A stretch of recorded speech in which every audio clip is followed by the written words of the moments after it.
Hi guys, welcome to another episode of HubFuel. In today's episode, I'm going to show you how we can create lists in HubSpot. Lists are available on all products and plans within HubSpot. To create a list, we can navigate to Contacts and then Lists.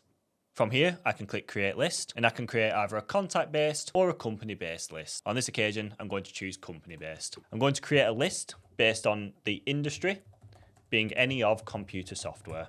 I can then choose either an active list or a static list. An active list will continue to update anytime a company meets the criteria that I set, whilst a static list is more of a snapshot in time, so it won't update unless I manually push companies to the list. On this occasion, I'm going to choose active list. On the left-hand side, I can start to add my filters. Add a filter on company properties. I can search for the property in question, which is industry. And from here, I can then choose what sort of filter. On this occasion, I want to find any companies that have an industry type of computer software. If I search for computer software and select this tick box, on the right-hand side, it's going to start updating my list preview. Once this is finished, it should pull back all the companies within the CRM that have an industry of computer software.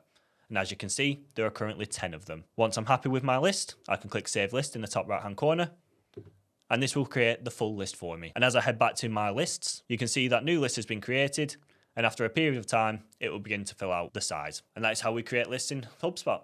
Thanks for watching, guys. I'll speak to you all next time.